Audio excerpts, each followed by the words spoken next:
जय हिंद दोस्तों, मैं रमनदीप आप सभी का पीसीएस अभ्यास के इस ऑनलाइन प्लेटफॉर्म पर स्वागत करता हूं। दोस्तों, आज की जो हमारी क्लास है ये क्लास सबसे इंपॉर्टेंट क्लास है। आप उत्तर प्रदेश के किसी भी गवर्नमेंट एग्जाम की प्रिपरेशन अगर कर रहे हो, जहां पर करंट अफेयर्स के क्वेश्चंस आते हैं, जहां पर जीएस के क्वेश्चन आते हैं, तो ध्यान रखना वहां पर यूपी बजट से क्वेश्चन बन करके आएगा ही आएगा। अगर आप यूपी पीसीएस दे रहे हो तो प्रीलिम्स में बनता है, मेंस में क्वेश्चन बनते हैं। अगर आप आरओ दे रहे हो तो वहां पर भी प्री और मेंस का जो पेपर होता है वहां पर करंट अफेयर्स के क्वेश्चन होते हैं, तो उसमें यूपी बजट से क्वेश्चन बनता ही बनता है। तो आज की जो हमारी पूरी क्लास है वो उत्तर प्रदेश बजट 2024-25 को लेकर के बनाई गई है। इस पूरी क्लास के अंतर्गत मेरी इस बात की गारंटी है कि मैं आप लोगों को हर एक फैक्ट बताऊंगा, हर एक फैक्ट के जितने क्वेश्चंस बन सकते हो समझाने का प्रयास करूंगा। और ये पूरी क्लास केवल एक सोर्स को फॉलो करके नहीं बनाई गई है। मैंने यहाँ पर आप देखिए, मैंने यहाँ पर बहुत सारी बुक्स मैंने खुद मार्केट से लेकर के रखी है और हर बुक का मैंने कॉम्बिनेशन लिया। इसके अलावा गवर्नमेंट की बहुत सारी साइट्स हैं, तो उन सारे साइट्स से मैंने बहुत सारे फैक्ट्स यहाँ पर प्रस्तुत किए हैं अभी आप लोगों के सामने। अभी आप लोग आगे बढ़ोगे तो आप लोग सारी चीज दिखेंगी, तो इस क्लास को अंत तक जरूर देखना, ठीक है। चलिए स्टार्ट करते हैं क्लास को। देखो भाई, अगर मैं बजट की बात करूं तो जो हमारे राज्य का बजट होता है, जो स्टेट का बजट होता है, वो संविधान के अनुच्छेद 202 के अंतर्गत प्रस्तुत किया जाता है, ठीक है। आर्टिकल 202, ये ध्यान रखना, ये पॉलिटी का एक बहुत बेसिक क्वेश्चन है, ठीक है। राज्य बजट किस अनुच्छेद के अंतर्गत प्रस्तुत किया जाता है, तो वह है आर्टिकल 202। अच्छा, यहीं पर एक क्वेश्चन और बन सकता है कि भाई जो हम यूनियन बजट प्रस्तुत करते हैं, जो भारत सरकार का बजट होता है, उस बजट के लिए कौन सा आर्टिकल दिया गया है, ठीक है। तो ये क्वेश्चन आप लोगों को होमवर्क में बताना है, ठीक है। कमेंट सेक्शन कर बताओ कि सेंट्रल बजट के लिए, यूनियन बजट के लिए किस अनुच्छेद में प्रावधान किया गया है, ठीक है। अब हम आते हैं फिर से अपने टॉपिक पर। जो हमारे उत्तर प्रदेश के फाइनेंस मिनिस्टर है सुरेश कुमार खन्ना जी, उनके द्वारा इस बार का बजट प्रस्तुत किया गया।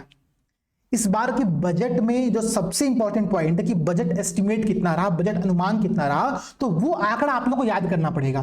वो आंकड़ा कितना है, वह 7.36 लाख करोड़ रुपए का।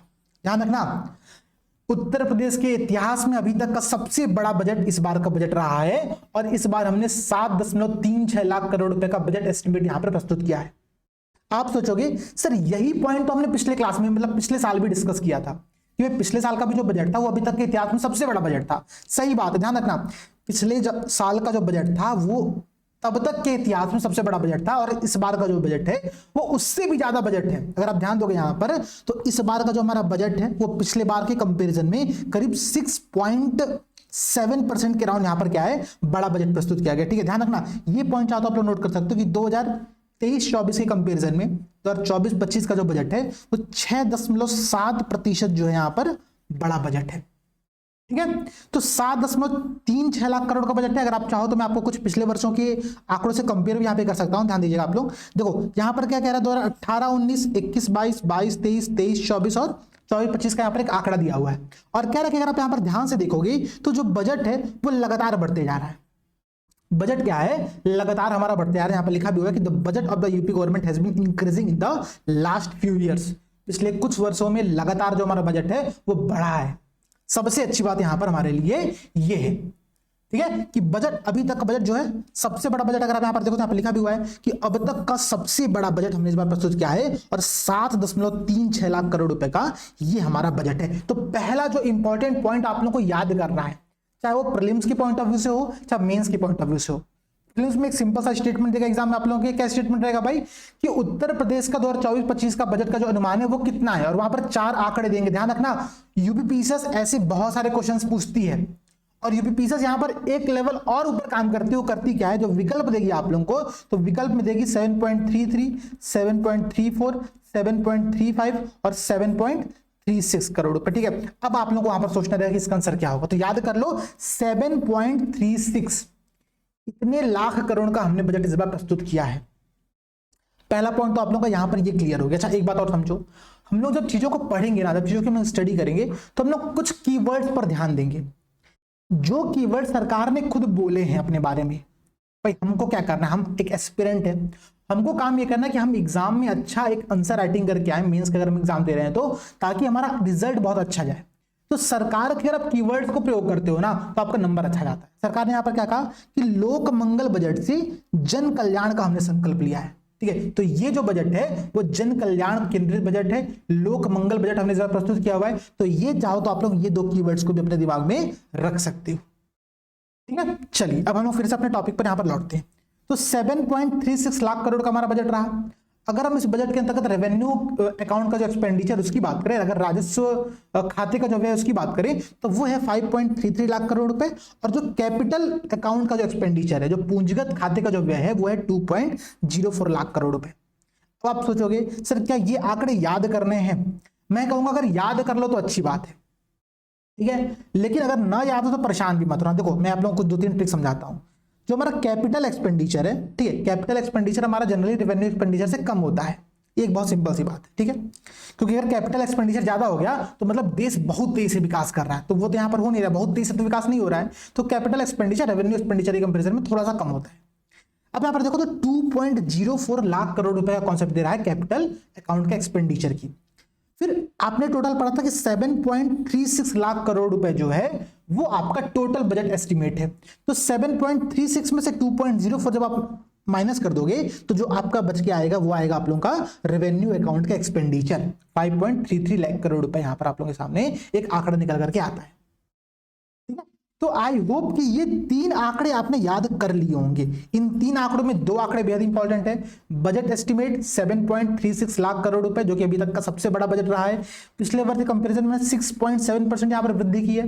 एक पॉइंट ये हो गया। दूसरा पॉइंट कि जो हमारा कैपिटल अकाउंट का जो एक्सपेंडिचर है वो 2.04 लाख करोड़ रुपए रहा है, और वही बजट एस्टिमेट में से जब आप माइनस कर देते हो तो आपका रेवेन्यू अकाउंट का एक्सपेंडिचर आ जाता है। अच्छा, आई होप कि आपको ये जो टर्म्स है कि रेवेन्यू एक्सपेंडिचर्स क्या होता है, कैपिटल एक्सपेंडिचर्स क्या होता है, ये टर्म्स आपको समझ में आ रहे होंगे। अगर नहीं आ रहा है तो कमेंट सेक्शन में बताना। मैं 1-2 छोटा-छोटा वीडियो बनाऊंगा इकोनॉमिक्स के टर्म्स पर, जिससे आप लोगों को ये टर्म्स की मतलब समझ में आना स्टार्ट हो जाएगा, ठीक है। चल, तो अभी तक का सबसे बड़ा बजट था, 6.7% का यहाँ पर हमने ग्रोथ किया। तो सरकार ने यहाँ पर एक कीवर्ड्स और दिया हम लोगों को एनसीईआरटी में यूज करने के लिए। वो कीवर्ड्स क्या है कि अंत्योदय से सर्वोदय। तो जो हमारा बजट रहा है वो अंत्योदय से सर्वोदय की तरफ रहा है। आप इसको अगर इंग्लिश मीडियम के एस्पिरेंट हो तो भी आप इसको एज इट इज रोमन में लिख करके आप यूज कर सकते हो, ठीक है, कि अंत्योदय से सर्वोदय। ये सरकार का एक टैगलाइन है, सरकार ने इसका यहाँ पर प्रयोग करना स्टार्ट किया है, ठीक है। स्पेशली बजट के जो क्वेश्चंस प्रीलिम्स में बनते हैं वो तो बहुत फैक्चुअल बेस्ड क्वेश्चंस होते हैं, ठीक है, लेकिन मेंस में जब क्वेश्चंस बनता है ना, जैसे अगर आप ध्यान दोगे तो जो हमारी मेंस की सीरीज चल रही है, मैं आपको थोड़ा सा यहाँ पर संक्षिप्त बताता हूं। हमारे अगर आप यहाँ पर ध्यान दो तो 3 सीरीज चलाई जा रही है, ठीक है। एक घटना चक्र पूर्वालोकन जो कि 15,000 MCQ की सीरीज है, एक पीवाईक्यू चर्चा जो कि 30 साल का हम पूरा प्रीवियस क्वेश्चन डिस्कस कर रहे हैं, और एक यूपी स्पेशल मेंस। तो यूपी स्पेशल मेंस का जो पेपर 6 है, जहां पर मैंने आप लोगों को लास्ट क्लास में एक होमवर्क भी दिया था, वो होमवर्क यही था कि यूपी बजट 2024-25 के प्रमुख प्रावधानों पर चर्चा करें, ठीक है। तो जब आप ऐसे क्वेश्चंस मेंस में देखते हो ना, तो आपको थोड़ा सा डिटेल में बजट की स्टडी करनी पड़ती है, और वही आज की क्लास में यहां पर हम लोग करने वाले हैं, ठीक है। चलो, तो ये पॉइंट आप लोग क्लियर हो गया कि अंत्योदय से सर्वोदय, लोक मंगल बजट से जन कल्याण का संकल्प है, सबसे बड़ा बजट है, 6.07% का हमने यहाँ पर ग्रोथ किया हुआ है। ये सारे कुछ पॉइंट्स आप लोग को यहाँ पर ध्यान रखने हैं, ठीक है। अब देखो यहाँ पर एक बात अगर आप लोग और समझोगे, ठीक है, तो जो हमारा इस बार का फिजिकल डेफिसिट रहा, ठीक है, जो हमारा राजकोषीय घाटा रहा, अगर मैं राजकोषीय घाटे का आप लोगों को परसेंटेज बताऊं तो ये हमारे जो जीडीपी है, राज्य का जो जीडीपी, स्टेट जीडीपी, उस स्टेट जीडीपी का 3.46% रहा है। कई बार, ठीक है, कई बार प्रीलिम्स में ये भी क्वेश्चन बन करके आता है कि यूपी जीडीपी का कितना प्रतिशत जो है आप लोगों का वो फिजिकल डेफिसिट यहाँ पर रहा है। तो वो आप लोग याद कर लेना, 3.46%। अच्छा, यहाँ पर एक फैक्ट आप लोगों के लिए बेहद इंपॉर्टेंट और है कि अगर आपने FRBM एक्ट के बारे में सुना होगा, क्या, physical responsibility and budget management act, ठीक है, ये एक्ट ये प्रावधान करता है कि कोई भी राज्य का जो बजट होगा, बजट फिजिकल डेफिसिट जो होगा, जो राजकोषीय घाटा होगा, वो 3.5% से अंदर रहना चाहिए, ठीक है, 3.5% के दायरे में ही रहना चाहिए। तो आप यहां पर ध्यान दो, तो यूपी का जो फिजिकल डेफिसिट है वो FRBM एक्ट के उस कॉन्सेप्ट को भी फॉलो कर रहा है। तो यहां पर 2 स्टेटमेंट का क्वेश्चन बन सकता है। पहला स्टेटमेंट क्या बनेगा कि उत्तर प्रदेश 2024-25 उत्तर प्रदेश का जो फिजिकल डेफिसिट है, जो राजकोषीय घाटा है, वो 3.46% है। सेकंड स्टेटमेंट बनेगा कि ये घाटा FRBM एक्ट की सीमा के अंतर्गत आता है। तो आप क्या कहोगे, आपको कहोगे सर मुझे पता ही नहीं है, तो याद कर लो यहाँ पर कि 3.46% हमारा फिजिकल डेफिसिट है, जो कि FRBM की सीमा के अंतर्गत यहाँ पर शामिल होता है। तो ये 2 पॉइंट आप लोगों को यहाँ पर याद करने हैं, ठीक है। फिर हम लोग थोड़ा सा और आगे बढ़ते हैं यहाँ पर। अब देखो भाई, यहाँ पर ये कह रहा है कि जो हमारा बजट रहा इस बार वो रेवेन्यू सरप्लस का बजट रहा। हम अपने आप को, उत्तर प्रदेश को, रेवेन्यू सरप्लस स्टेट में शामिल कर रहे हैं। रेवेन्यू सरप्लस स्टेट का मतलब ये होता है कि रेवेन्यू एक्सपेंडिचर रेवेन्यू खर्चा, ठीक है, और रेवेन्यू प्राप्ति, रेवेन्यू रिसिप्ट, इन दोनों में जो डिफरेंस है उसमें रेवेन्यू रिसिप्ट ज्यादा है, रेवेन्यू एक्सपेंडिचर कम है, जो कि बहुत अच्छी बात होती है। किसी भी स्टेट के लिए रेवेन्यू सरप्लस रहना एक अच्छी बात मानी जाती है कि सरकार को अपने डेली के खर्चों की पूर्ति के लिए किसी से लोन लेने की रिक्वायरमेंट नहीं है, ये इस बात का मतलब होता है। तो रेवेन्यू सरप्लस स्टेट के रूप में हम एक अग्रणी राज्य के तौर पर शामिल हुए हैं, ये सरकार का एक स्टेटमेंट इस बार का है। ठीक है, पॉइंट क्लियर है। अब ये समझते हैं हम लोग कि जो यूपी का जो बजट है उस बजट में पैसे आते कहां से हैं और पैसे जाते कहां पर है। मुझे पता है सारे पॉइंट्स याद हो नहीं सकते, तो हम लोग सिर्फ ये याद करेंगे सबसे अधिक पैसा कहां से आता है और सबसे अधिक पैसा जाता किस क्षेत्र में। ठीक है, देखो भाई, तो यूपी सरकार का, ठीक है, खुद का टैक्स रेवेन्यू कलेक्शन है, देश का जो अपना कर राजस्व कलेक्शन है वो 37.1% सरकार की प्राप्तियों में हिस्सेदारी रखता है। इसका मतलब यह हुआ कि यूपी स्टेट, यूपी सरकार जो सबसे ज्यादा पैसा प्राप्त करती है वो प्राप्त करती है अपने कर राजस्व से। ठीक है, इसके बाद जो सरकार को पैसा प्राप्त होता है वो प्राप्त होता है जब सेंट्रल गवर्नमेंट कर अंतरण करती है, टैक्स ट्रांसफर करती है, तो सेंट्रल गवर्नमेंट के माध्यम से 30% का जो सरकार को प्राप्ति होती है यहाँ पर। ठीक है, तो क्वेश्चन क्या बनकर के आएगा एग्जाम में जो प्रीलिम्स में जो क्वेश्चन बनकर के आएगा, क्वेश्चन ये बनेगा कि प्रदेश, उत्तर प्रदेश जो है उसको जो सबसे अधिक पैसों की प्राप्ति होती है बजट के अंतर्गत वो कहां से होती है। तो आंसर क्या रहेगा इसका कि प्रदेश का जो अपना टैक्स रेवेन्यू कलेक्शन है वहां से सरकार को प्राप्ति होती है 37.1% की। ये एक पॉइंट आप लोग ध्यान रखना। ठीक है, बाकी सारा देखने की आप लोगों को आवश्यकता नहीं है, बाकी सारे बहुत ज्यादा फैक्ट्स यहाँ पर दिए गए, उतने फैक्ट्स हम लोग पढ़ेंगे ही नहीं, हमारा काम ही नहीं है। हमको बस जो फैक्ट्स याद करना है, जो फैक्ट्स समझना है, मैं केवल वो फैक्ट्स आप लोगों से डिस्कस यहाँ पर कर रहा हूँ। ठीक है, इसी प्रकार से पैसा खर्चा कहां पर होता है उसको भी समझते हैं भाई। थोड़ी सी बात, पैसा खर्चा जो सबसे अधिक क्षेत्र में होता है वो थोड़ा सा बात समझने का प्रयास करना आप लोग यहाँ पर। ठीक है, कि सबसे अधिक जो हम पैसा खर्चा करते हैं वो करते हैं कैपिटल एक्सपेंडिचर में, पूंजीगत व्यय में, जो कि सबसे अच्छी बात है। अगर कोई स्टेट पूंजीगत व्यय में ज्यादा पैसा खर्चा करता है इसका मतलब ये कि वो स्टेट एक अच्छे खासे संपत्ति का क्रिएशन कर रहा है, संपत्ति का निर्माण कर रहा है। पूंजीगत व्यय क्या हुआ, जैसे सरकार इंफ्रास्ट्रक्चर पे कुछ खर्चा कर रही है पैसा, सरकार हाईवे बना रही है, सरकार एयरपोर्ट्स बना रही है, तो ये पूंजीगत व्यय होते हैं। ठीक है, तो जब सरकार किसी संपत्ति का निर्माण करती है, किसी कैपिटल का फॉर्मेशन करती है, तो उसमें जो पैसा सरकार खर्चा करती है वो कैपिटल एक्सपेंडिचर कहलाता है। और सरकार का टोटल खर्चों में से 21% हिस्सा कैपिटल एक्सपेंडिचर का है, जो कि एक अच्छे हेल्दी स्टेट की बात को यहां पर दिखाता है। ठीक है, कि हमारा जो बजट है वो एक हेल्दी बजट है, तो पूंजीगत व्यय जो हमारा वो है वो सबसे ज्यादा यहां पर है। दूसरा पॉइंट आप लोगों को ध्यान हो गया, सबसे अधिक पैसा आया कहां से था, तो सरकार का खुद का जो टैक्स रेवेन्यू कलेक्शन था वहां से आया था। सरकार ने सबसे अधिक पैसा खर्चा कहां पर किया, तो कैपिटल एक्सपेंडिचर में खर्चा किया। ठीक है, तो 2 पॉइंट हमने यहां पर और देख लिया। अब बढ़ो भाई आगे। अब यहां पर हम लोग कुछ स्कीम्स देखेंगे सरकार की। सरकार विभिन्न सेक्टर्स में कौन कौन से प्रयास कर रही है, कौन कौन से वहां पर नई प्रोजेक्ट्स लेकर के आ रही है, उन प्रोजेक्ट में सरकार का मेन टारगेट क्या है वो हम समझने का प्रयास करेंगे। ठीक है, मैं कुछ स्कीम्स बताऊंगा आप लोगों को, जनरली कुछ स्कीम्स में कुछ बताऊंगा कितना सरकार पैसा खर्च करिए, फिर सरकार का टारगेट कितना है। ठीक है, कोशिश करना आप लोग इन सारी बातों को नोट डाउन करते चलना।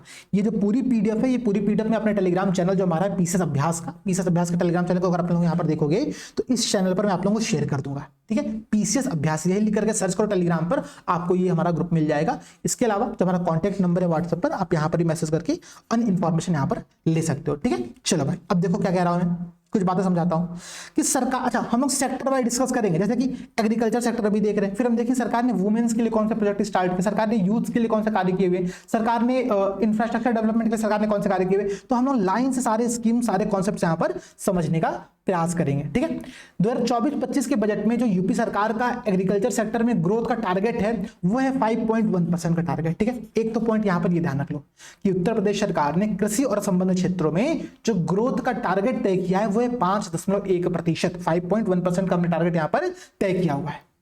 ठीक है, इसके बाद अंत्योदय से सर्वोदय, इस कॉन्सेप्ट के अंतर्गत सरकार जो अन्य किसानों के लिए प्रयास कर रही है उनको थोड़ा समझते हैं यहाँ पर हम। जैसे कि सरकार ने ये बताया कि पिछले फाइनेंशियल ईयर में, ठीक है, हमने पूरे भारत में सबसे अधिक किसान क्रेडिट कार्ड का वितरण किया। कितने किसान क्रेडिट कार्ड का वितरण किया, तो 37 लाख किसान क्रेडिट कार्ड का वितरण किया। ये एक ऐसा फैक्ट है जिसको कि आप लोग मेंस में प्रयोग कर सकते हो और प्रीलिम्स में भी इस पे प्रश्न बन करके आ सकता है। मुझे याद है पिछली बार एक प्रश्न बन करके आया था कि मनरेगा में सरकार ने कितने जॉब क्रिएशन किए थे। ठीक है, ऐसा कुछ प्रश्न बनकर के आया था, तो यहां पर यह प्रश्न बनकर के आ सकता है कि 37 लाख किसान क्रेडिट कार्ड का जो वितरण है वो पिछले फाइनेंशियल ईयर में सरकार ने यहां पर किया है। इसके अलावा अगर हम प्रधानमंत्री फसल बीमा योजना की बात करें तो पिछले फाइनेंशियल ईयर में प्रधानमंत्री फसल बीमा योजना के अंतर्गत 10 लाख किसानों को, ठीक है, 831 करोड़ रुपए की क्षतिपूर्ति यहां पर प्रदान किया गया है। यह भी सरकार का एक बड़ा अच्छा सक्सेस पॉइंट है, ठीक है। इन पॉइंट्स को जब फैक्ट्स आप लोग यूज कर सकते हो। सरकार ने इस बार बजट में क्या कॉन्सेप्ट लेकर के आया भाई, सरकार की इस बार बजट के अंतर्गत कौन सा कॉन्सेप्ट लेकर के आया गया, ठीक है। तो जो यहाँ पर लिखा भी है कि पिछले वर्ष में सरकार ने ये 2 काम किया था, इन 2 काम को आप लोग इसी प्रकार से नोट डाउन करके अपने नोटबुक में शामिल कर सकते हो, ठीक है। कि पिछले वर्ष सरकार ने क्या किया कि 37 लाख किसान क्रेडिट कार्ड जारी किया और प्रधानमंत्री फसल बीमा योजना के अंतर्गत 10 लाख कृषकों को 831 करोड़ रुपए की क्षतिपूर्ति राशि यहाँ पर प्रोवाइड की है। याद हो गया पॉइंट, क्लियर है। आगे बढ़ते हैं। अब देखो भाई, अगर मैं आगे बढ़ूं यहाँ पर आप लोगों को थोड़ा सा और, तो यहाँ पर कुछ पॉइंट्स और बेहद इंपॉर्टेंट जो कि सरकार ने एग्रीकल्चर सेक्टर में किया है। जैसे कि सरकार ने यहाँ पर क्या किया, ठीक है, सरकार ने यहाँ पर क्या किया कि जो निजी नलकूप हैं, ठीक है, उन नलकूपों पर जो इलेक्ट्रिसिटी कंजम्पशन हो रहा है तो उन सभी इलेक्ट्रिसिटी कंजम्पशन को 100% सब्सिडी देने की यहाँ पर घोषणा की है। ध्यान रखिएगा, 100% सब्सिडी देने की घोषणा की और इसी के लिए 2400 करोड़ रुपए का प्रावधान किया है।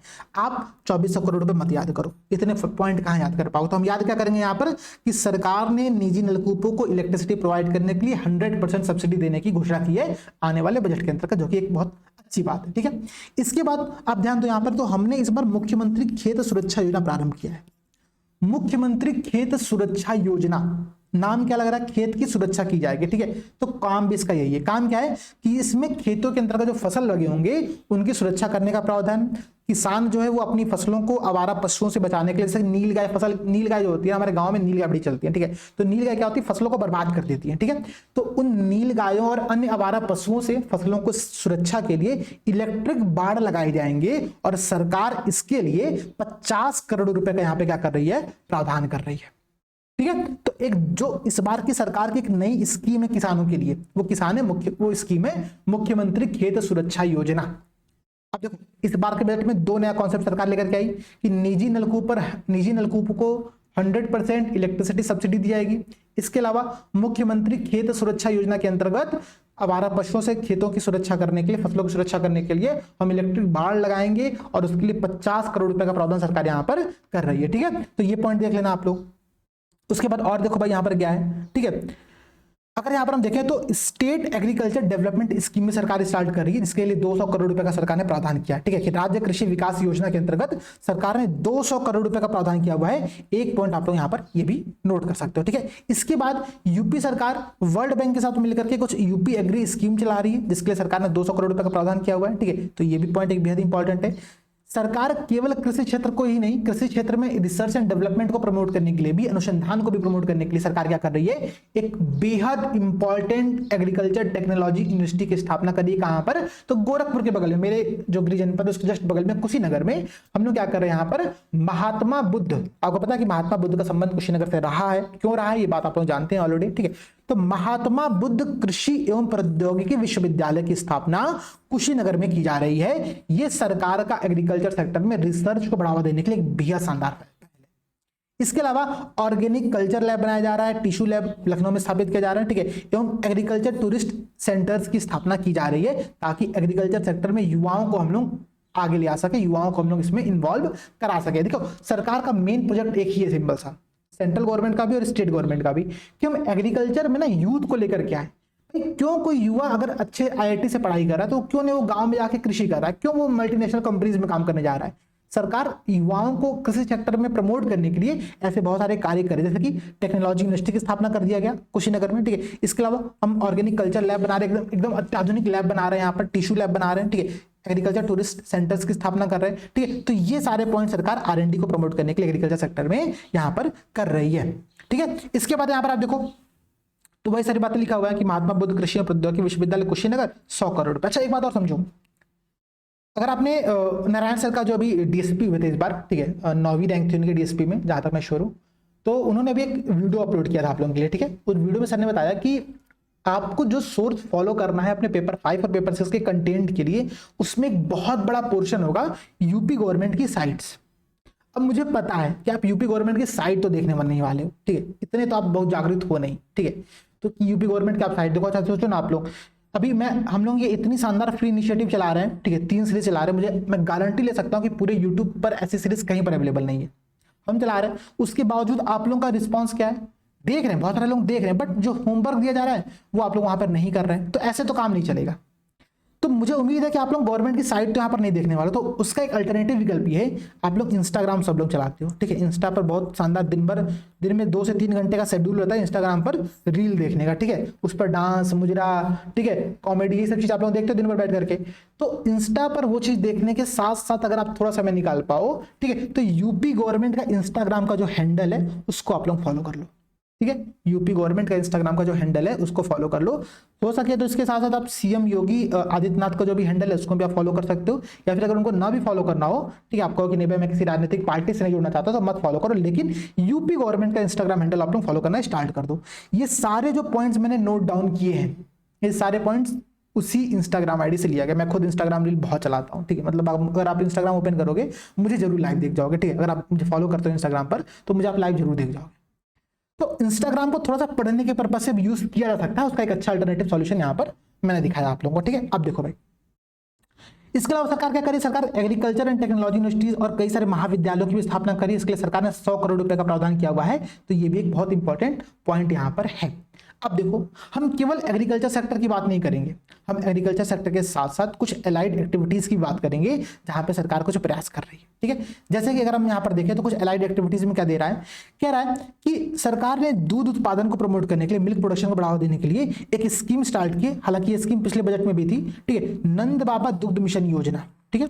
सरकार ने इसमें कुछ अतिरिक्त पैसों का आवंटन यहाँ पर किया, ठीक है, तो नंद बाबा दुग्ध मिशन के लिए सरकार ने कुछ अतिरिक्त पैसों का आवंटन किया है, एक स्टेटमेंट यहाँ पर आप लोगों का ये हो सकता है।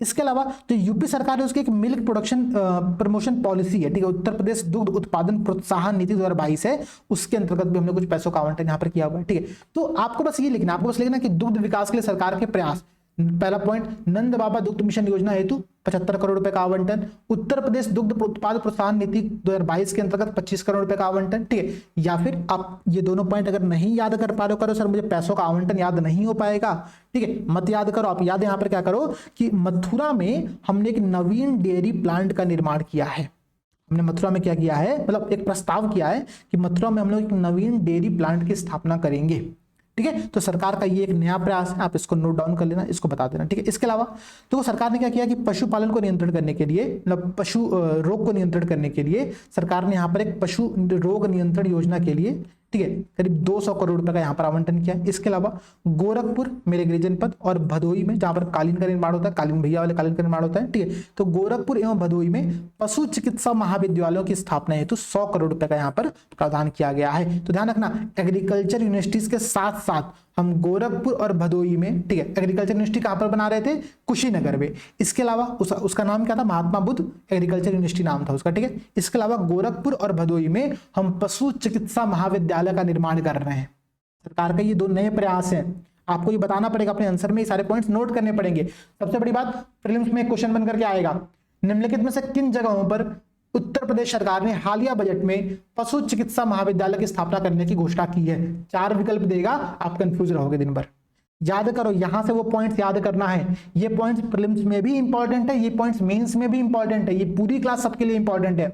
कोई ये मत सोचना सर ये तो प्रीलिम्स का आप पढ़ा रहे हो, सर मेंस का पढ़ा रहे हो, नहीं भाई, इससे प्रीलिम्स में भी क्वेश्चन बनकर के आते हैं। क्वेश्चन बनकर के आएगा कि किस जनपद में उत्तर प्रदेश सरकार ने महात्मा बुद्ध कृषि एवं प्रौद्योगिकी विश्वविद्यालय की स्थापना की है। 4 विकल्प देगा, आप लोग कंफ्यूज रह जाओगे दिन भर, ठीक है। तो कुशीनगर, ऐसे पॉइंट्स ऐसे याद करो, जो आप प्रीलिम्स में याद कर रहे हो उसी का जस्ट एप्लीकेशन करना है मेंस में। प्रीलिम्स क्या है, आपका फैक्चुअल कंटेंट को कलेक्ट करने का एक प्लेटफॉर्म है, आप प्रीलिम्स में चीजों को तैयार करते हो, याद करते हो, मेंस में उनका एप्लीकेशंस करते हो, बस यही सिंपल अप्रोच आप लोगों को फॉलो करनी है, ठीक है। इंटीग्रेटेड, जो कई बार क्या होता है ना, टॉपर्स आते हैं, ठीक है, टॉपर्स क्या कहेंगे, इंटीग्रेटेड तैयारी करो। अब बच्चा कंफ्यूजन है, सर इंटीग्रेशन हम 11th-12th में तो पढ़े नहीं कभी, अब कहां से इंटीग्रेटेड प्रिपरेशन करें। तो इंटीग्रेटेड प्रिपरेशन का मतलब ये होता है कि जो फैक्ट आप प्रीलिम्स में याद कर रहे हो, मेंस में उसका एप्लीकेशन कर रहे हो। सिंपल सी बात, कोई डाउट नहीं है यहाँ पर, ठीक है। चलो, तो गोरखपुर भदोई में पशु चिकित्सा महाविद्यालय की स्थापना यहां पर की जा रही है, ठीक है। ये 2 पॉइंट आप लोग यहां पर याद कर सकते हो। इसके अलावा सरकार ने कान्हा गौशाला, कान्हा जी जो हमारे कृष्ण कन्हैया हैं, ठीक है, तो कान्हा गौशाला एवं बेसहारा पशु आश्रय योजना के अंतर्गत हमने 400 करोड़ रुपए का यहाँ पर आवंटन किया हुआ है, ठीक है। तो ये सारे पॉइंट्स आप लोग क्लियर हो गए। तो हमने अभी एग्रीकल्चर एंड एलाइड सेक्टर के अंतर्गत कई सारी स्कीम्स यहाँ पर देखी है। क्लास के एंड में मैं रिवीजन कराऊंगा आप लोगों को धड़ाधड़, ठीक है, रिवीजन बहुत शानदार होने वाला है, ठीक है। अभी बार कंटेंट इकट्ठा करो। अब देखो सरकार ने वुमेन एंड चाइल्ड डेवलपमेंट के लिए क्या किया, सरकार ने महिला और बाल विकास के लिए कौन कौन से नए प्रयास किए उनको थोड़ा समझते हैं। ठीक है, देखो भाई यहां पर क्या कह रहा है कि सरकार ने एक स्कीम स्टार्ट की, महिला किसान सशक्तिकरण परियोजना। ठीक है, ठीक है, महिला किसान सशक्तिकरण परियोजना, वुमेन एम्पावरमेंट प्रोजेक्ट जो है यहाँ पर वुमेन फार्मर एम्पावरमेंट प्रोजेक्ट। ठीक है, वुमेन फार्मर एम्पावरमेंट प्रोजेक्ट, इस प्रोजेक्ट के अंतर्गत सरकार क्या कर रही है, का नया प्रोजेक्ट है। इसका उद्देश्य ये है कि सरकार टेक्निकल सपोर्ट प्रोवाइड करे किनको, महिला किसान संगठनों को। तो किस प्रकार से, तो सरकार 2024-25 में करीब 200 उत्पादक समूहों का, ठीक है, 200 प्रोड्यूसर्स ग्रुप्स का निर्माण करेगी। ठीक है, जिसमें सरकार क्या करने वाली कि टेक्निकल सपोर्ट्स देने वाली है। कौन सी स्कीम, स्कीम का नाम क्या है, तो women farmer empowerment project. Note कर लेना, महिला किसान सशक्तिकरण परियोजना। इस परियोजना के अंतर्गत सरकार आने वाले फाइनेंशियल ईयर 2024-25 में 200 प्रोड्यूसर ग्रुप उत्पादक समूहों का निर्माण करेगी और उनको टेक्निकल सपोर्ट यहां पर प्रोवाइड करने वाली है। तो पहला स्कीम तो सरकार की यहां पर ये रही। नोट करते चलोगे मेरे साथ, बहुत फायदे में रहोगे, नहीं नोट करो तो नुकसान में जाओगे। ठीक है, सेकंड स्कीम क्या कह रहा है वुमेन एम्पावरमेंट के लिए, देखो भाई सरकार यहाँ पर सेकंड स्कीम कह रहा है कि उत्तर प्रदेश रानी लक्ष्मीबाई महिला एवं बाल सम्मान कोष।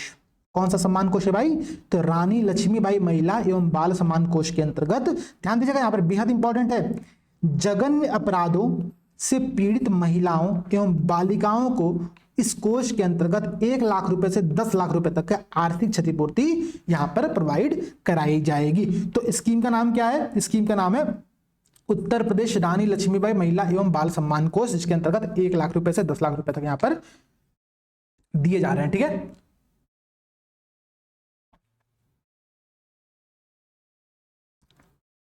तो अभी तक वुमेन्स के लिए आपने 2 स्कीम देखा। एक देखा आपने वुमेन फार्मर एम्पावरमेंट प्रोजेक्ट, महिला किसान सशक्तिकरण परियोजना, जिसके अंतर्गत 200 उत्पादक समूहों का गठन किया जाएगा। ठीक है, और उनको टेक्निकल सपोर्ट दिया जाएगा। उसके बाद आपने देखा उत्तर प्रदेश रानी लक्ष्मीबाई महिला एवं बाल सम्मान कोष। ठीक है, इस कोष के अंतर्गत जघन्य अपराधों से पीड़ित महिलाओं एवं बालिकाओं हेतु 1 लाख रुपए से 10 लाख रुपए तक की आर्थिक क्षतिपूर्ति यहाँ पर प्रोवाइड कराई जाएगी। सबसे शर्म की बात यह कि हमारे समाज में ऐसे अपराध विद्यमान हैं जिनके लिए सरकार को ऐसे प्रयास करना पड़ रहा है। मैं तो एक ऐसा स्टेट की उम्मीद करता हूं जहां पर ऐसे सरकार को प्रयास करने ही ना पड़े। ठीक है, तो उसके लिए जघन्य अपराधों को कम करना पड़ेगा। सरकार को अपनी जो फायर पॉलिसी है ना, मतलब ऐसा लगाव करो कि कोई अपराध हो ही ना रोड पर कहीं पर भी। ठीक है, स्पेशली महिलाओं के विरुद्ध बहुत खतरनाक और बहुत गंदे अपराध होते हैं वो। ठीक है, अब देखिए भाई अगला सरकार का प्रयास यहां पर क्या है, सरकार ने एक पुष्टाहार कार्यक्रम स्टार्ट किया है, जिसके अंतर्गत सरकार महिलाओं के स्वास्थ्य पर ध्यान देने का यहां पर प्रयास कर रही है। ठीक है, बस यही पढ़ो, बहुत सारे फैक्चुअल इंफॉर्मेशन आप लोगों को देखने की यहां पर आवश्यकता नहीं है। इसके बाद ये स्कीम सरकार की बेहद इंपॉर्टेंट और बहुत अच्छी स्कीम है। ठीक है, क्या है, निराश्रित महिला पेंशन योजना। ठीक है, निराश्रित महिला पेंशन योजना, डेस्टिट्यूट, यहां पर मैं दिखा देता हूं, कहीं लिखा तो होगा, मैं मुझे अंग्रेजी थोड़ी सी कम आती है ना, तो मैं लिख लेता हूं कहीं पर, अगर लिखाऊंगा तो नहीं लिखाऊं मैंने, शिट। ठीक है, चलिए मैं समझाता हूं आप लोगों को। देखो भाई स्कीम के, इसका नाम क्या है, कहां गया, एक मिनट ये रहा। ठीक है, मैं समझाता हूं। देखो स्कीम का नाम है, ठीक है, निराश्रित महिला पेंशन योजना। ठीक है, डेस्टिट्यूट वुमेन पेंशन स्कीम, इसका यह नाम है। इसका उद्देश्य यह है कि जो भी महिला, ठीक है, देखो ये जो स्कीम है सरकार की, इसके अंतर्गत जो भी महिला जो निराश्रित है या फिर जो विधवा है, जिसकी उम्र 18 साल से ज्यादा है, ठीक है, अगर वो विधवा है तो सरकार उसको अपने खर्चे की पूर्ति के लिए, ठीक है, सोशल सिक्योरिटी की पूर्ति करने के लिए, कि सामाजिक सुरक्षा उस महिला की विद्यमान रहे, ठीक है, उसकी पूर्ति करने के लिए सरकार उसको यहाँ पर क्या कर रही है, एक पेंशन दे रही है प्रति माह। ध्यान रखना, प्रति माह एक पेंशन दे रही है। पहले इस पेंशन की राशि 500 रुपए थी, अभी उसको बढ़ाकर के सरकार ने 1000 कर दिया। मतलब 2024-25 के बजट में सरकार ने निराश्रित महिला पेंशन योजना के अंतर्गत, ठीक है, डेस्टिट्यूट वुमेन पेंशन स्कीम के अंतर्गत अपनी जो पेंशन राशि है 500 रुपए, उसको प्रति माह से बढ़ा करके 1000 रुपए प्रति माह यहाँ पर कर दिया है सरकार की। एक बड़ी अच्छी पहल महिलाओं के लिए, ठीक है, जिसके अंतर्गत महिलाओं को सोशल सिक्योरिटी यहाँ पर दिया जाएगा ताकि वो अपना जो सस्टेन कर पाए अपने इस इकोनॉमिक खर्चों को। ठीक है, इसके बाद सरकार ने यहां पर क्या किया है कि कन्या सुमंगला योजना, पुरानी स्कीम है, ठीक है, लेकिन सरकार ने इस स्कीम के अंतर्गत जो दी जाने वाली राशि है उस राशि को बढ़ाकर के 15,000 से 25,000 रुपए यहां पर कर दिया है। ठीक है, तो पात्र बालिकाओं को जो यहां पर क्या है कि 6 विभिन्न श्रेणियों में कुल 15,000 की राशि को बढ़ाकर के 25,000 रुपए यहां पर राशि कर दिया गया है। तो ये भी एक पॉइंट आप लोग नोट कर सकते हो कि मुख्यमंत्री कन्या सुमंगला योजना सरकार की महिलाओं और बालिकाओं के लिए एक बेहद अच्छी स्कीम यहां पर स्टार्ट किया गया है। ठीक है, पॉइंट क्लियर हो गया। अब देखो भाई, इसके बाद अगर मैं बात करूं आप लोगों से यहाँ पर, तो युवाओं की बात करनी पड़ेगी। ठीक है, युवा और सरकार का जो एम्प्लॉयमेंट क्रिएशन का जो कॉन्सेप्ट है, उसमें सरकार कौन कौन से प्रयास यहाँ पर कर रही है। ठीक है, देखो भाई, थोड़ा सा जल्दी जल्दी देखते हैं हम लोग। पॉइंट यहाँ पर क्या कह रहा है, यहाँ पर कि मुख्यमंत्री युवा उद्यमी विकास योजना सरकार स्टार्ट कर रही है। ठीक है, मुख्यमंत्री युवा उद्यमी विकास अभियान, नोट कर लेना। घरेलू एवं विदेश में रोजगार के अवसरों हेतु युवाओं में क्षमता निर्माण एवं प्रशिक्षण के लिए, कैपेसिटी बिल्डिंग के लिए, ट्रेनिंग के लिए, स्किल डेवलपमेंट के लिए सरकार ने एक एम्प्लॉयमेंट प्रोत्साहन कोष का निर्माण किया है। एम्प्लॉयमेंट प्रोत्साहन फंड जो है उसका यहाँ पर सरकार ने निर्माण किया हुआ है। तो सरकार की दूसरी स्कीम रोजगार के लिए, पहली स्कीम क्या थी, मुख्यमंत्री युवा उद्यमी विकास योजना, दूसरी स्कीम क्या है, रोजगार प्रोत्साहन कोष। तीसरा सरकार ने यहाँ पे कौन सा प्रयास किया है, सरकार ने एक उत्तर प्रदेश के अंतर्गत, अगर मैं श्योर हूं तो मोदी जी का जो जिला है वाराणसी, ठीक है, वाराणसी में सरकार ने निफ्ट की स्थापना करने का एक अपना टारगेट सेट किया। ठीक है, राष्ट्रीय फैशन प्रौद्योगिकी संस्थान, national institute for the fashion technology, ठीक है, राष्ट्रीय फैशन प्रौद्योगिकी संस्थान की स्थापना वाराणसी में की जाएगी। तो सरकार का रोजगार क्रिएट करने के लिए ये कुछ अन्य पहल है। ठीक है, ये सरकार के कुछ अन्य पहले। और देखो भाई, सरकार यहाँ पे क्या कर रही है, सरकार ने कौशल विकास मिशन प्रारंभ किया। यूपी मात्र ऐसा स्टेट है, पहला ऐसा स्टेट है जिसने अपना खुद का कौशल विकास पॉलिसी यहाँ पर लेकर के आया है। और इस पॉलिसी के अंतर्गत सरकार ने करीब 12.5 लाख युवाओं को प्रशिक्षण दिया, जिसमें से कि करीब 4 लाख युवा जो हैं वो बड़ी बड़ी कंपनियों में ऑलरेडी जॉब प्राप्त कर चुके हैं। अच्छी बात यह है कि सरकार की 12 लाख युवाओं, जिन 12 लाख युवाओं को सरकार ने कौशल दिया, स्किल दिया, उनमें से 4 लाख से अधिक युवा, ठीक है, जॉब प्राप्त यहां पर कर चुके हैं। मनरेगा, जिस पर पिछले बार प्रश्न आया था एग्जाम में बन करके, उस पर अगर आप यहां पर ध्यान दोगे तो सरकार का टारगेट इस बार का यह है कि आने वाले फाइनेंशियल ईयर में हम 33 करोड़ देवी देवता नहीं, 33 करोड़ मानव दिवस का सृजन यहां पर कर पाए। ठीक है, 33 करोड़ मानव दिवस का सृजन कर पाए। ठीक है, ये एक सरकार की बेहद शानदार पॉलिसी है कि मनरेगा के अंतर्गत हम 33 करोड़ मानव दिवस का यहां पर सृजन करेंगे आने वाले फाइनेंशियल ईयर के अंतर्गत। ठीक है, ये पॉइंट क्लियर हो गया। अब देखो भाई, सरकार के कुछ और प्रयास हैं, जैसे कि मुख्यमंत्री युवा स्वरोजगार योजना, इसके अंतर्गत एमएसएमई सेक्टर में करीब 22 लाख युवाओं को लाभ दिया गया इसके अंतर्गत। ठीक है, मुख्यमंत्री युवा स्वरोजगार योजना के अंतर्गत। इसके साथ ही साथ सरकार की जो ओडीओपी योजना है, ओडीओपी योजना के अंतर्गत भी करीब 2 लाख जॉब यहाँ पर क्रिएट किया गया है। ठीक है, आप कहोगे सर ओडीओपी तो बहुत फालतू स्कीम है। नहीं भाई, बहुत सपोर्ट है। रिजल्ट देखो आप लोग यहाँ पर, रिजल्ट क्या है कि 2 लाख युवाओं को यहाँ पर रोजगार मिला है। ठीक है, अब समझ रहे हो बात, आप लोग पूरी कॉन्सेप्ट समझ रहे हो कि सरकार ने एम्प्लॉयमेंट क्रिएशन के लिए कौन कौन से प्रयास किए। इसके अलावा सरकार ने युवाओं के लिए एक और अच्छा प्रयास किया हुआ है। ठीक है, उसका नाम आप लोग जानते भी हो, स्वामी विवेकानंद युवा सशक्तिकरण योजना, स्वामी विवेकानंद युवा सशक्तिकरण योजना। और इसके अंतर्गत आप यहाँ पर देखोगे तो सरकार ने 2 करोड़ युवाओं को स्मार्टफोन और टैबलेट वितरण करने का यहाँ पर अपना लक्ष्य रखा है। ठीक है, 2 करोड़ युवाओं को सरकार ने ये वितरण करने का यहाँ पर लक्ष्य रखा हुआ है। ठीक है, पॉइंट क्लियर हुआ। अब हम लोग बढ़ते हैं अपने अगले सेक्टर के अंतर्गत।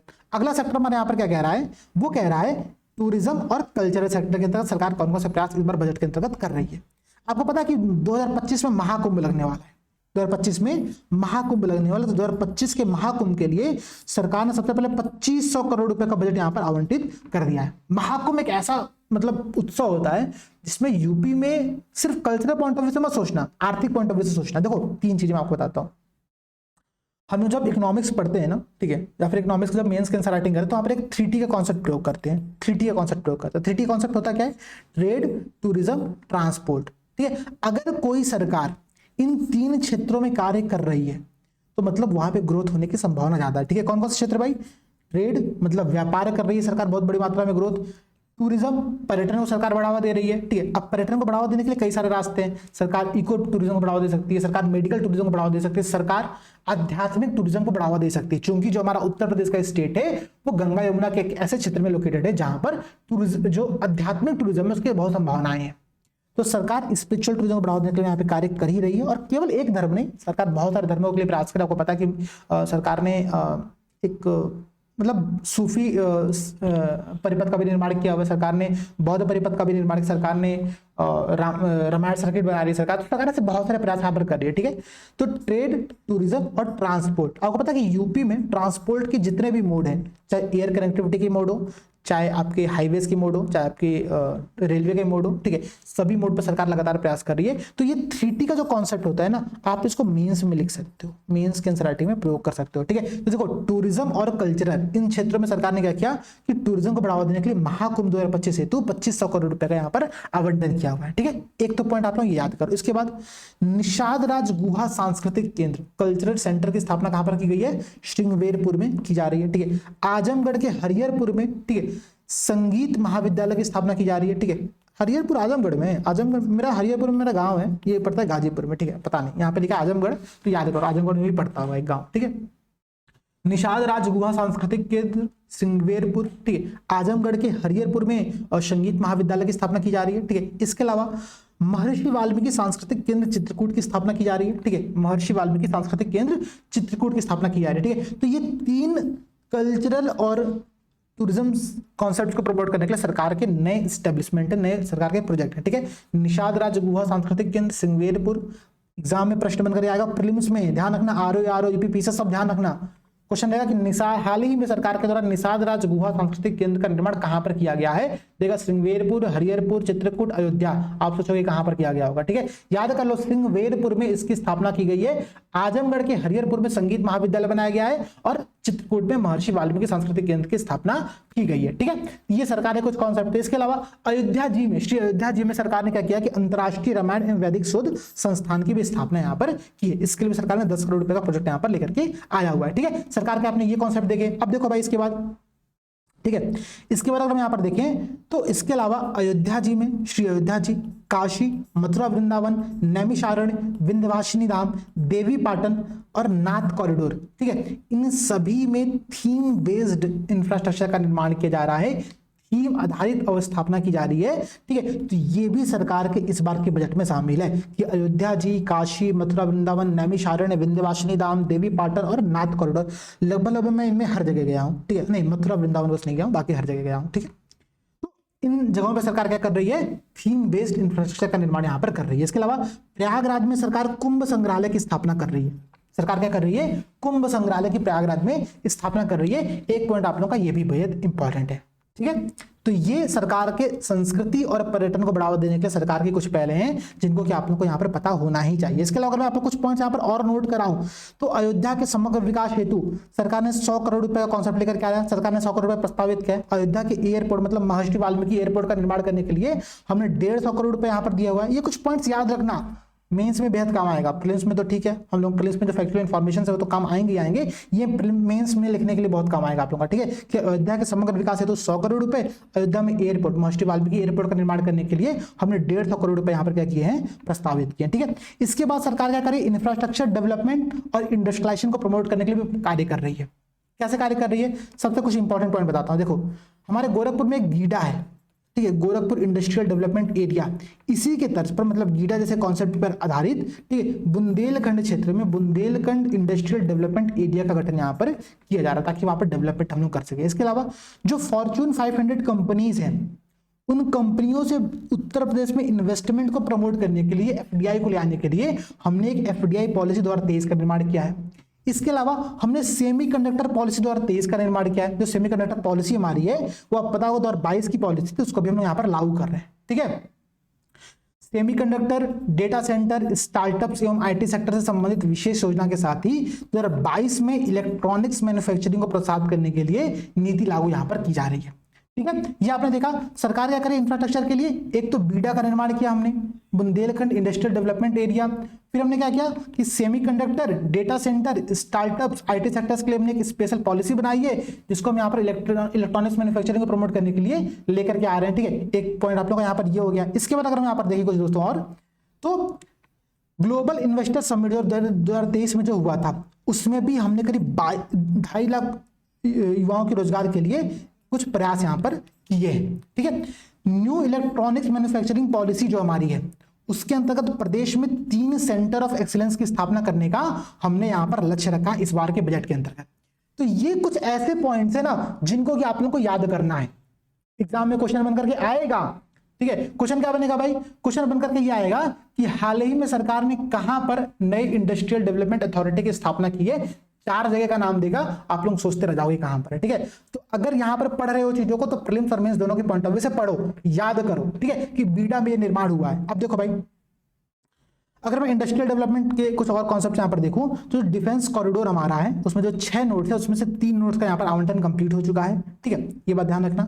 इसके अलावा हमने ये भी देखा कि जो फॉर्च्यून 500 कंपनी है उनके लिए हमने स्पेशल एफडीआई पॉलिसी 2023 लेकर के आया हुआ है। ठीक है, जो आगरा लखनऊ एक्सप्रेस वे है और जो पूर्वांचल एक्सप्रेस वे है, पहली बात आगरा लखनऊ एक्सप्रेस वे और पूर्वांचल एक्सप्रेस वे किन किन जिलों से क्रॉस करते हैं ये बात पता होना चाहिए। ठीक है, तो इन दोनों को जोड़ने के लिए एक नया लिंक एक्सप्रेसवे बनाया जा रहा है, जिसके लिए सरकार ने 500 करोड़ रुपए का यहाँ पे प्रावधान किया है। सरकार ने यहाँ पर क्या किया हुआ है, 500 करोड़ रुपए का प्रावधान किया हुआ है। ठीक है, ये पॉइंट क्लियर हुआ। इसके साथ ही साथ सरकार ने अटल इंडस्ट्रियल इंफ्रास्ट्रक्चर मिशन के अंतर्गत 400 करोड़ रुपए का आवंटन किया है, जो कि वर्तमान वर्ष के कंपेरिजन में 33% ज्यादा है। 33% ज्यादा हमने अटल इंडस्ट्रियल इंफ्रास्ट्रक्चर मिशन के अंतर्गत यहाँ पर पैसों का आवंटन किया है। ये सारे पॉइंट्स आप लोगों को ध्यान रखने पड़ेंगे। देखो, अगर हम आज की क्लास में 20 पॉइंट डिस्कस कर रहे हैं तो मैं आपसे उम्मीद ये करता हूं कि इन 20 में से आप केवल 10 पॉइंट याद रखो। 10 पॉइंट तो आप भूल ही जाओगे, मुझे पता है। ठीक है, लेकिन वो 10 पॉइंट आप लोग को याद करने के लिए ये 20 पॉइंट की पूरी क्लास करनी पड़ेगी, इसके नोट्स बनाने पड़ेंगे, देखना पड़ेगा बार बार चीजों को। ठीक है, चलो, तो हमने एक डिस्कस कर लिया कि आगरा लखनऊ एक्सप्रेसवे और पूर्वांचल एक्सप्रेसवे को जोड़ने के लिए एक 60 किलोमीटर का एक नया लिंक एक्सप्रेसवे बनाया जा रहा है। इसके साथ ही अर्बन क्षेत्रों में स्टॉर्म वाटर ड्रेनेज कार्यक्रम के लिए सरकार ने कुछ नया बजट लगाया है। ठीक है, कि अर्बन क्षेत्रों का भी डेवलपमेंट पर ध्यान दिया जाए। जो स्टॉर्म वाटर आता है, बहुत तेजी से पानी भर जाता है कई क्षेत्रों में, तो उनके ड्रेनेज के लिए प्रॉपर प्रोजेक्ट सरकार ने इस बार स्टार्ट किया है। ठीक है, तो ये हमारा इस बार का बजट है। और यहाँ पर कुछ बातें और देखो भाई, अगर हम हेल्थ क्षेत्र की बात करें, जो कि हमारा लास्ट सेक्टर इस बार के अंतर्गत, इस बजट के अंतर्गत, तो उसमें सरकार ने क्या किया, सरकार ने सबसे इंपॉर्टेंट काम किया कि वाराणसी में अगर आप देखोगे तो बनारस में हमने एक मेडिकल कॉलेज की स्थापना करने का लक्ष्य रखा है, जिसके लिए हम 400 करोड़ रुपए का आवंटन कर रहे हैं। इसके साथ ही साथ जो अगर मैं बात करूं तो एमबीबीएस की जो सीटों की संख्या है वो 1840 से बढ़कर के 3828, मतलब करीब 4000 के राउंड हो गए। ठीक है, आप ऐसे लिख सकते हो कि 2000 से बढ़कर के 4000 के लगभग हमने एमबीबीएस के सीटों की संख्या यहां पर कर दी है सरकारी क्षेत्रों में। निजी क्षेत्रों में 2500 से बढ़ा करके करीब 5000 कर दिया गया। ठीक है, तो एक सिंपल तरीका मैं आप लोगों को ये बता रहा हूं। ठीक है, एक सिंपल तरीका आप लोगों को ये बता रहा हूं कि आप चाहो तो यहां पर केवल एक स्टेटमेंट ये याद करो कि चिकित्सा संस्थानों में, ठीक है, जितने सीटें थी उन सीटों को, चाहे वो सरकारी क्षेत्र हो चाहे वो निजी क्षेत्र हो, दोनों में डबल करने का प्रयास सरकार ने यहां पर रखा है कि 2x हम लोग कर देंगे, इसको डबल यहां पर कर देंगे। ठीक है, ये सरकार का हमारे इस बार का कुछ टारगेट है।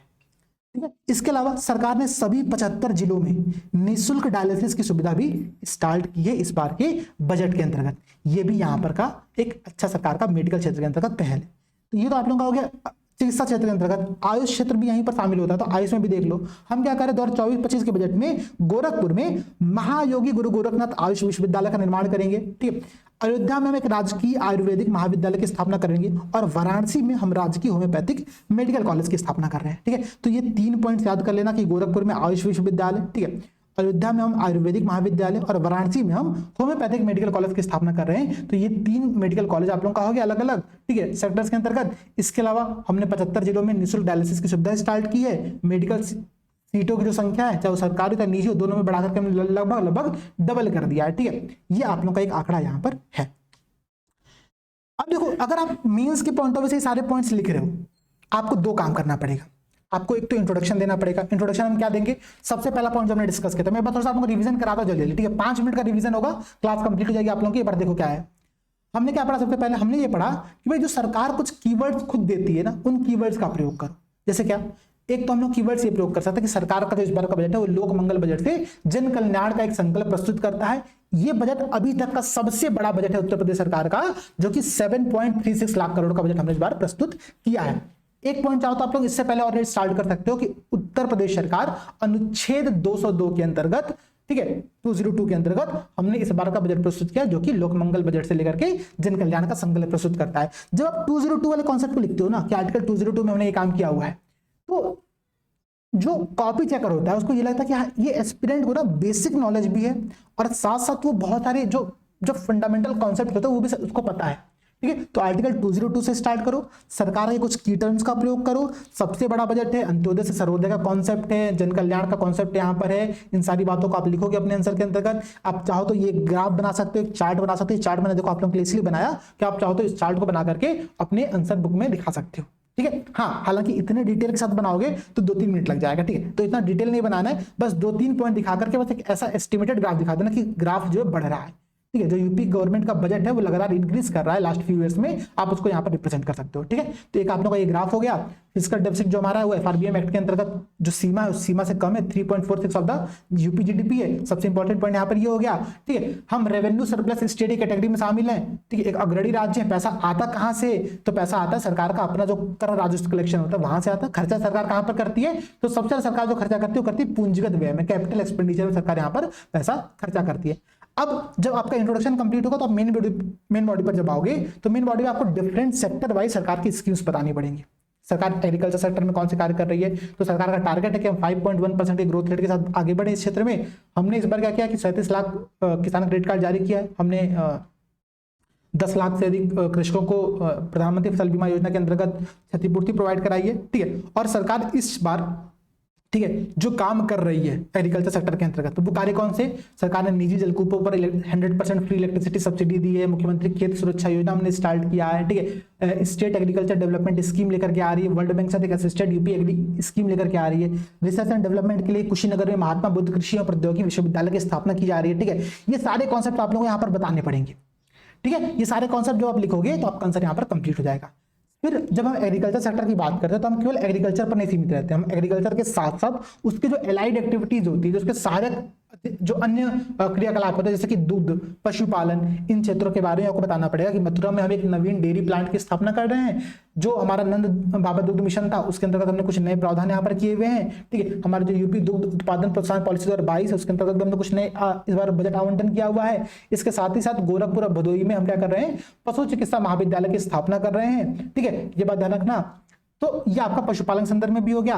कान्हा गौशाला में बेसहारा पशु आश्रय योजना सरकार, इसके अंतर्गत भी 400 करोड़ रुपए का आवंटन सरकार ने किया है। महिला और बाल विकास के लिए सरकार के जो स्कीम्स है कुछ बेहद इंपॉर्टेंट स्कीम है, जैसे कि वुमेन फार्मर एम्पावरमेंट प्रोजेक्ट, जिसके अंतर्गत सरकार क्या करी 200 प्रोड्यूसर्स ग्रुप का निर्माण कर रही है जिनको टेक्निकल सपोर्ट देगी। इसके अलावा रानी लक्ष्मीबाई क्या था यहाँ पर महिला एवं बाल सम्मान कोष, ठीक है, जिसके अंतर्गत 1 लाख से 10 लाख रुपए तक की क्षतिपूर्ति की व्यवस्था किया गया था। पुष्टाहार कार्यक्रम महिलाओं की हेल्थ के लिए है। इसके बाद जो निराश्रित महिलाएं हैं उनके लिए सरकार प्रति माह 500 रुपए से बढ़ाकर के 1,000 रुपए तक का प्रति माह यहाँ पर पेंशन प्रोवाइड कराएगी। मुख्यमंत्री कन्या सुमंगला योजना जो कि पहले से चल रही थी, जिसके अंदर 15,000 रुपए दिया जा रहा था, अब उसको बढ़ाकर के 25,000 रुपए यहाँ पर कर दिया गया है, ठीक है। तो ये कॉन्सेप्ट रहा आप लोगों का, इसको भी आप लोग याद कर लेना। युवा क्षेत्र में सरकार जितने भी कौशल स्कीम्स लेकर के आ रही है, रोजगार प्रोत्साहन कोष लेकर के आ रही है, ठीक है। यहाँ पर सरकार देखो तो मनरेगा के अंतर्गत 33 करोड़ का इस बार जॉब क्रिएशन का सरकार ने टारगेट रखा हुआ है, ठीक है। मुख्यमंत्री युवा स्वरोजगार योजना चलिए, ओडीओपी के अंतर्गत 2 लाख रोजगार क्रिएट किए गए। तो ये सारे पॉइंट्स यहाँ पर आप लोगों को लिखने पड़ेंगे, ठीक है। ये सारे पॉइंट्स यहाँ पर आप लोगों को बताने पड़ेंगे। टूरिज्म क्षेत्र और जो कल्चर का क्षेत्र है इसको मत भूलना क्योंकि बेहद इंपॉर्टेंट है। सरकार ने कुंभ के लिए, महाकुंभ 2025 के लिए 2500 करोड़ रुपए का आवंटन किया, जो कि सबसे इंपॉर्टेंट है। इसके बाद हमने भी डिस्कस किया कि निषाद राज गुहा सांस्कृतिक केंद्र जो कि श्रृंगेरपुर में, आजमगढ़ के हरिहरपुर में संगीत विश्वविद्यालय और चित्रकूट में महर्षि वाल्मीकि सांस्कृतिक केंद्र की स्थापना की जा रही है, तो इनको भी ध्यान रखना। इसके अलावा अयोध्या जी के अंतर्गत हमने क्या किया कि अंतर्राष्ट्रीय रामायण एवं वैदिक शोध संस्थान की स्थापना किया हुआ है। तो ये भी आप लोगों के लिए एक बेहद इंपॉर्टेंट पॉइंट यहाँ पर हो गया। इसके अलावा सरकार कई सारे theme based tourism site develop करी, जैसे कि अयोध्या जी, काशी, मथुरा, वृंदावन, नैमिषारण्य, विंध्यवासिनी धाम, देवी पाटन, नाथ कॉरिडोर, ठीक है। इन सब जगहों का नाम भी आप लोगों को लिखना पड़ेगा अपने क्वेश्चन के आंसर के अंतर्गत, ठीक है। ये बात ध्यान रखना। इसके अलावा कुंभ संग्रहालय कहां पर स्थापित कर, तो प्रयागराज में सरकार कुंभ संग्रहालय की भी स्थापना यहाँ पर कर रही है, ठीक है। अब देखो सरकार इंफ्रास्ट्रक्चर डेवलपमेंट के लिए क्या कर रही है, तो सरकार ने बीडा की स्थापना किया, Bundelkhand industrial development area, Fortune 500 companies के लिए सरकार ने एक अलग एफडीआई पॉलिसी लेकर के आया है। सरकार न्यू इलेक्ट्रॉनिक्स जो मैन्युफैक्चरिंग पॉलिसीज के अंतर्गत प्रदेश में 3 सेंटर ऑफ एक्सीलेंस की स्थापना कर रही है। ये सारे पॉइंट्स आपको लिखने हैं। हमने आज की पूरी क्लास में लगता है करीब 35 से 40 पॉइंट डिस्कस किए सरकार के नए, और सरकार जो पुराने थे उनपे कुछ पॉइंट ऐड करके हमने 35 से 40 पॉइंट यहाँ पर डिस्कस किया। आप इनमें 35-40 पॉइंट में से अगर 10 पॉइंट भी एग्जाम में लेकर के आते हो ना मेंस में, आपको नंबर मिलेगा। पेपर 6 जो यूपी स्पेशल का पेपर 6 है जहाँ पर ये टॉपिक शामिल होता है, अगर आप उसके बस एक क्वेश्चन को इस पॉइंट ऑफ व्यू से तैयार कर लो ना। अच्छा, अब एग्जाम में कई बार प्रश्न ऐसे ही पूछता है कि सरकार की ये बताइए कि सरकार ने जो युवाओं के लिए नई स्कीम स्टार्ट की, उस स्कीम में कौन कौन से प्रावधान है, तो कई बार आपको वो भी प्रावधान याद करने पड़ते हैं। तो अभी हमने ये डाटा यहाँ पर तैयार किया, आने वाली क्लासेस में हम लोग ऐसे स्पेसिफिक क्वेश्चंस भी देखेंगे, ठीक है, पॉइंट को भी समझेंगे। तो ये हम लोग की आज की पूरी क्लास थी। सरकार ने चिकित्सा क्षेत्र में जो सरकार ने 3 नए यूनिवर्सिटीज की स्थापना करने का टारगेट रखा है। गोरखपुर में महायोगी गोरखनाथ आयुष विश्वविद्यालय है, अयोध्या में राजकीय आयुर्वेदिक विश्वविद्यालय है और वाराणसी में होम्योपैथिक मेडिकल कॉलेज जो है। ये 3 पॉइंट ध्यान रखना। सरकार ने सभी 75 जिलों में निःशुल्क डायलिसिस का कॉन्सेप्ट रखा और मेडिकल कॉलेज की जो सीटों की संख्या है उसको सरकार ने लगभग डबल कर दिया है। ठीक है, तो ये पूरा आप लोगों का एक टारगेट यहाँ पर। ठीक है, अब देखो निष्कर्ष जब हम लिखते हैं तो निष्कर्ष हमेशा सकारात्मक या पॉजिटिव होता है और निष्कर्ष एक बहुत प्री कुक्ड निष्कर्ष होता है, मतलब पहले से हमने तैयार करके रेडीमेड निष्कर्ष रखा है तो उसको यहाँ पर अप्लाई करते हैं। देखो क्या निष्कर्ष हम लोग सोच सकते हैं। अगर मैं यूपी के डेवलपमेंट की बात करूं या यूपी सरकार की जो स्कीम्स उनकी बात करूं तो पूरे भारत में सरकार उत्तर प्रदेश जनधन योजना में, स्वनिधि योजना में, पीएम मुद्रा योजना में, पीएम सुरक्षा बीमा योजना में नंबर 1 पर चल रहा है, जो कि हमारे लिए सबसे अच्छी बात है।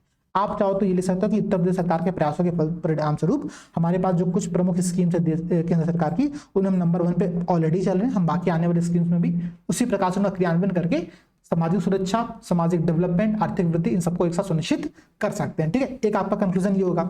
दूसरा कंक्लूजन क्या होगा जो कि हमने पिछली क्लास में डिस्कस किया था कि भाई देखो ना कि जो यूपी है वो क्या है, वो देश का ग्रोथ इंजन है। ठीक है, हमने डिस्कस किया था। देश की जीडीपी में 9.2% की हिस्सेदारी है। ठीक है, ठीक है, 1 ट्रिलियन अर्थव्यवस्था का हमने यहाँ पर टारगेट सेट किया हुआ है। ठीक है, तो ये हो गया। ये कुछ पॉइंट आप अपने कंक्लूजन में ऐड कर सकते हो। तो ये आज की हमारी देखो पूरी क्लास थी। ठीक है, मुझे उम्मीद है कि ये क्लास आप लोगों को समझ में आई होगी। सबसे अच्छी बात है क्लास इंपॉर्टेंट है तो अच्छी लगी होगी आप लोगों को। ठीक है, टेलीग्राम ज्वाइन कर लेना। ये टेलीग्राम का आप लोगों को नाम दिख रहा है पीसीएस अभ्यास, इसको सर्च करोगे टेलीग्राम पे आप लोगों को मिल जाएगा। नहीं अगर मिलता है तो यहाँ पे व्हाट्सअप कर देना, आपको यहाँ पे डिटेल दे दिया जाएगा। ठीक है, यहीं पर मैं आप लोगों को इस क्लास की पीडीएफ शेयर करने वाला हूँ, तो ये पीडीएफ आप लोग देख लेना। इंपॉर्टेंट है, हो सके तो प्रिंट आउट निकलवा लेना या फिर हो सके तो इससे शॉर्ट नोट्स बना लेना, यही आपके एग्जाम में काम आएगा। ठीक है, तो इसके साथ ही साथ क्लास आप लोगों को कैसी लगी, क्लास को लाइक जरूर करना, अपने दोस्तों से शेयर जरूर करना। ठीक है, देखो आप लोग ना, मैं बता रहा हूँ ये हम लोग की जो फ्री इनिशिएटिव चल रही है, अगर आप इनको सपोर्ट करोगे तभी ये इनिशिएटिव्स लगातार कंटिन्यू भी रह पाएगी। क्योंकि एक बात बहुत सिंपल सी है, हमें भी मोटिवेशन चाहिए। ठीक है, तो मोटिवेशन के लिए हमको भाई, अगर आपको वीडियो को लाइक करोगे, वीडियो को शेयर करो तो हमें मोटिवेशन मिलेगा। वो चीज़ आप लोग करते रहो, हम लोग क्लासेस कंटिन्यू करते रहेंगे। सभी दोस्तों को जय हिंद, जय भारत।